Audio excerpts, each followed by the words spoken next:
લક્ષ્ય ન્યૂઝ, એક નજર, એક લક્ષ્ય. પાટણ જિલ્લાના સાંતલપુરમાં વાતે ગાતે ગણપતિ ભગવાનની મૂર્તિનું વિસર્જન કરવામાં આવ્યું. ગણેશોત્સવ હિન્દુ ધર્મના લોકો માટે ખૂબ જ પવિત્ર તહેવાર મનાય છે. ત્યારે પાટણ જિલ્લાના સાંતલપુર ગામમાં આવેલ પારેશ્વર મહાદેવ મંદિર ખાતે 3 દિવસીય ગણેશોત્સવનું આયોજન કરવામાં આવ્યું હતું. ત્યારે આજ રોજ સાંતલપુર ગામના તળાવમાં વાતે ગાતે ભગવાન શ્રી ગણપતિ દાદાની મૂર્તિનું ભારે ધામધૂમથી વિસર્જન કરવામાં આવ્યું હતું.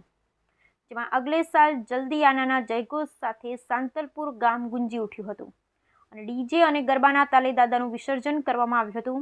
વિસર્જન યાત્રામાં બાળકો, મહિલાઓ, યુવાનોએ ગણપતિ બાપ્પા મોરયાના જયઘોષ સાથે ગણપતિ દાદાની મૂર્તિને વિસર્જન કરાયું હતું.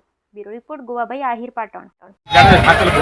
આજે રોજ છેલ્લા 10 વર્ષથી સાંતલપુરના ગણપતિ મહોત્સવ સાંતલપુરમાં ઉજાય છે.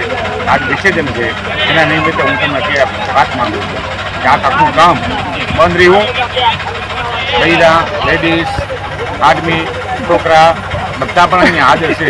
નાટ્ય ગણપતિ મૂર્તિ કરી